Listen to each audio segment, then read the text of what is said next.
হয়েছে তাকে কোনো রিমান্ড চাওয়া হয় নাই এবং অন্যান্য মামলাতে আপনার কলাবাগান থানার মামলা ৭/১২/২৪ এই মামলাতে ছাত্রলীগ নেত্রী বেনজির হোসেন নিশি তাকে ৭ দিনের রিমান্ড চাওয়া হয় এবং বিজ্ঞ আদালত ৫ দিনের রিমান্ড প্রদান করেন এবং পল্টন ৫/৮/২৪ এই মামলাটিতে রাশেদ খান মেনন, হাসানুল হক ইনু এবং কর্নেল ফারুক তাদেরকে ৫ দিনের করে রিমান্ড মঞ্জুর করেন এবং অন্য আরেকটি মামলাতে ইমন সালেহি ইমন তাকে ৭ দিনের রিমান্ড দেওয়া হয় এবং আজকে আমরা বিজ্ঞ আদালতে লক্ষ্য করেছি যে যাদেরই রিমান্ড চাওয়া হয়েছে উপযুক্ত কারণ থাকুক আর না থাকুক ম্যাক্সিমামেরই ৫ দিন, মিনিমাম ৫ দিন এবং সর্বোচ্চ ৭ দিন পর্যন্ত রিমান্ড দেওয়া হয়েছে।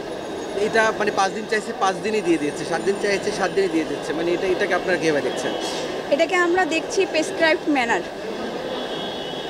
এখানে আইনের আসলে উপযুক্ত ব্যবহার করে এই রিমান্ডগুলো দেওয়া হচ্ছে না, উপযুক্ত কোনো কারণও নাই রিমান্ডে নেওয়ার মতো, তারপরে এই রিমান্ডগুলো ঢালাওভাবে দেওয়া হচ্ছে এবং সেভাবেই নেওয়া হচ্ছে। অসংখ্য ধন্যবাদ।